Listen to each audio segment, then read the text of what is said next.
ગીર જંગલની સરહદ પરના મેદરડા, વિસાવદર અને માળિયા સહિતના વિસ્તારોમાં ખેડૂતોને જંગલી પશુઓનો ભારે ત્રાસ છે, જેના કારણે તેઓ કડકડતી ઠંડીમાં પણ રાત્રિના સમયે પોતાના તૈયાર થઈ રહેલા પાકનું રક્ષણ કરવા મજબૂર બન્યા છે। સિંહ અને દીપડા જેવા ખુખાર પ્રાણીઓનો ભય હોવા છતાં ખેડૂતોએ પાક બચાવવા માટે ખેતરમાં રહેવું પડે છે।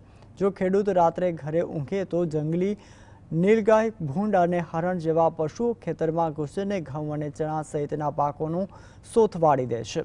પશુઓ દ્વારા એક જ રાતમાં થતું નુકસાન ખેડૂતોની અડધી વર્ષની કમાણી પૂરી કરી દે છે। આ સ્થિતિના કારણે જ ખેડૂતો આખી રાત બેટરી લઈને પોતાના પાકનું રખોપું કરવા માટે રાત ઉજાગરા કરી રહ્યા છે। ખેડૂતોની મુખ્ય માંગણી છે કે જંગલી પશુઓના ત્રાસથી કાયમી છુટકારો મેળવવા માટે ખેડૂતો સરકાર સમક્ષ ફેન્સિંગની યોજનાનો પણ વધુ સહાયની પણ માંગ કરી રહ્યા છે। ખેડૂતોનું કહેવું છે કે જો સરકાર ફેન્સિંગની યોજનામાં 100% સબસિડી આપે તો ખેડૂતોના રાત્રિના ઉજાગરા બંધ થઈ શકે છે। જંગલી પશુઓ દ્વારા ખેતરમાં કરવામાં આવતું નુકસાન અટકશે। ખેડૂતો રાત્રિના સમયે સારી રીતે ઊંઘી શકશે અને તેઓ મોટો ફાયદો થઈ શકે છે।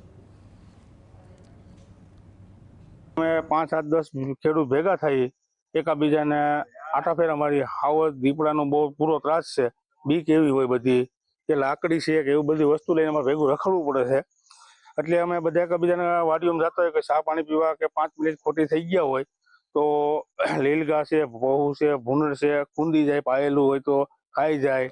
બધાની વાડીએ કોઈ 5 મિનિટ 10 મિનિટ આટો મારવા જવાનું હોય, બરાબર। તેમાં તમને કોતી જો એકબીજાની વાડીએ મોડું થઈ જાય તો અહીંયા અમારા ખેતરોમાં તમને કોતી જનાવર આવી જાય છે। તો અત્યારે સરકારનું તમને કોતી 33% સબસિડી છે ફેન્સિંગની, બરાબર। તો અમારી માંગ એવી છે કે અમને 100% સબસિડી